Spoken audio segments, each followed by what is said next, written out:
responsible for stability, contract manufacturing, and raw ingredients. But I do have associates that are all over the board in the 5 functional areas of Avon. So we handle microbiology, stability, finished ingredients, raw ingredients, and stability. I actually started my career in pharmaceuticals, so I was originally at Baxter Healthcare. I was again in the quality department and mostly managed from a quality side of things, external suppliers. So I did a lot of auditing, and most of my career was focused on quality systems. My degree is in chemistry and biology, so I went to DePaul University actually in Chicago. And then I made my way into Avon because I wanted experience within manufacturing.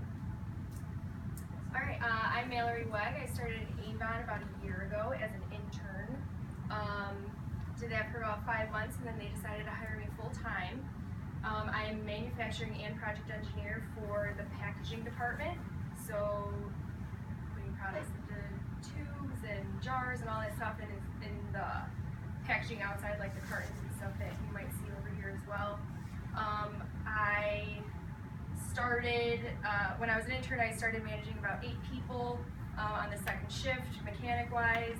Now I'm managing the creams, tubes, pouch area, one whole side of the packaging floor, so that's kind of exciting. I started I got a degree in engineering physics from the University of Illinois. I didn't really know what I was going to do with it, but now I am in manufacturing, so it's kind of exciting. A lot more managing and people skills are involved than you guys might think. So, this is a picture of our facility over in Morton Grove. Some numbers for this year projected for what we're planning on producing. Our total is a little over 141 million. All across the board, obviously, lots of different areas. We opened in 1956. Our lot size is about 20 acres. It's a very big facility. We have a lot of warehouse space that we use as well. We have 245 staff, 55 lines, all that good stuff. And here are the products that we produce at Morton Grove in particular. Avon makes lots of products all around, but we produce creams, tubes, nail polish, lotions of all different kinds of sizes, roll-on deodorants, mascaras, lip glosses, and lip balms. Okay, so what we want to do is kind of take you guys through our day-to-day process, start to finish. So we are obviously a manufacturing facility. So basically for the core process steps, it really is the foundation of quality. And as you go through the steps, you really start from the receiving side. You go into batch production, line prep, filling of the actual finished good units, and then we actually go to the distribution. So we're going to go through each one kind of specifically in our areas. So as it starts, obviously before we make a finished good, we have to receive all of the raw ingredients in addition to componentry. So as far as componentry goes, it's something like this that we'll receive from an incoming inspection side, and we actually have quality personnel that is going to be inspecting this material to a specification that was designed by our packaging engineering group, who is actually in New York City. So from an incoming inspection side, this is actually our receiving warehouse. As you can see, I think we have about 8 dock doors, and what happens is the trucks come in, they offload, we have a receiving team that takes down the pallets, and then we have an inspection team that's going to go through each individual product and make sure that it's to specification. You can't see, but there's a belt, and on the other side of the belt we actually have it separated, so that's going to be our raw ingredient side. So all of our raw ingredients are going to come in, and those are also going to be sampled and tested upstairs in the quality laboratory. From a distribution standpoint, we have 2 distribution centers, one in Pasadena and the other in Zanesville, Ohio. So all of the finished goods that we produce in Morton Grove will actually be packaged and shipped to one of these 2 sites to distribute to our representatives. So the next stage in development is really the batch making process. So at Avon, we make about 7,500 batches per year, which is about 30 batches a day. These batches can range anywhere from 3 to 12 hours during production, and really we can use up to 10 to 70 to 200 ingredients for just one product. Any one of these batches can be worth up to $200,000. So During our batch process, we obviously have a step procedure that our processors are following to making sure that the correct ingredient is going in at the right time, and you have to follow it step by step, because if you mess up, you're talking anywhere from $2,000 to $200,000 that could be scrapped. So actually there's more batch. Okay, so just to kind of give you an idea of our batch making process, it's actually a 3-floor operation. This is our main level right here, and then up top we have additional levels, which you'll see on this side, which is more of the Beco Mix Center. So a Beco Mix can hold up between 6,000 liters and 1,500 gallons of product. So our most complicated and versatile product making would probably be an emulsion, so more so our creams. Go to the next one. This is actually a picture of our tank farm. So a lot of our raw ingredients that we use on a consistent basis will actually be stored in these massive tanks that can hold up to 10,000 gallons.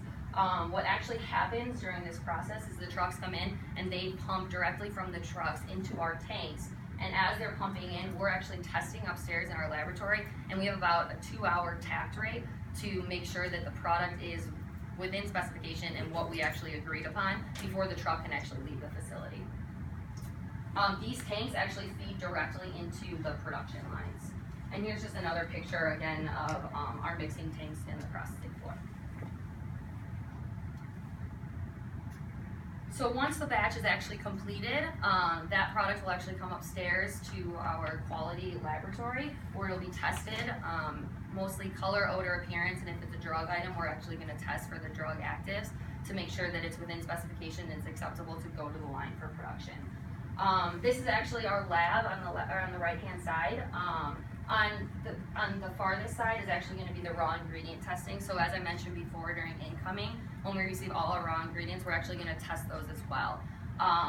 Most of our raw ingredients will go for micro testing, and before it can be released, it has to pass everything, and then once the raw ingredients release, it goes to processing, and then after the batch is being made, it'll come back to us for testing and release. Also in this area, we handle contract manufacturing work. So I know you guys mentioned you make bar soap. We actually don't make bar soap within our facility, but we outsource it to another company, and then it comes back in for testing and release before they can distribute our products. All right, packaging. So the process that we have after everything that Bridget said happens already, which is a very long process to begin with, it finally gets down to packaging. And what we do is we have to change over the lines from one product to the next. So say we go from a tube this size to a tube this size on the same line, it's going to be a big difference. So we have to go from different size pucks that hold the tubes to, it's a long process, and we depend on the mechanics to do that. Time frame for that can be anywhere from ideally 60 minutes to 4 hours. Sometimes it takes longer than that if we run into mechanical problems that need to be fixed, or if batches are rejected, then it takes longer, and then we have to wait for that as well.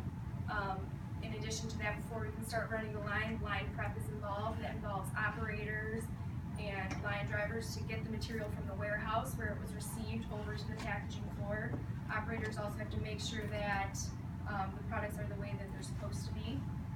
Audits are also involved, so once the mechanic finally finishes changing over the line, gets the product to what it needs to be with all the right specifications, he has to bring it to our quality spoke that examines it, makes sure that everything is correct, the daylight code, and the expiration dates that are on the packaging is correct, and everything is up to spec. And then after that, we can finally proceed and start producing the pieces. So then the operators on the line, we can have orders anywhere from a 1,000-piece order to a 200,000-piece order. Those orders obviously take days as opposed to a couple hours to complete. And then after the piece production, we close out the line, remove all the materials that we had from the line, get rid of the rest of the product if there's any left over. There usually isn't though. And then start the process all over again and change it over and get ready for the next order. Here's some pictures. In the middle here we have our high-speed lotion area, so very large products to fill. It's probably one of those batches that Bridget's talking about, the huge batches that they have in the big tanks.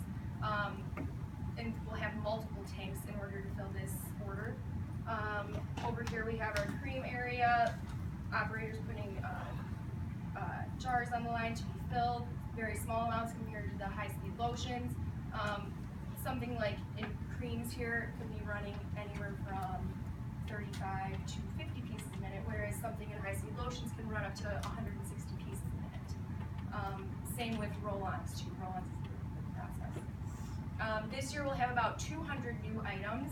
Last year it was about 400. We're trying to cut down a little bit because it makes things difficult for our changeovers. We do about 100 orders a week in the packaging department.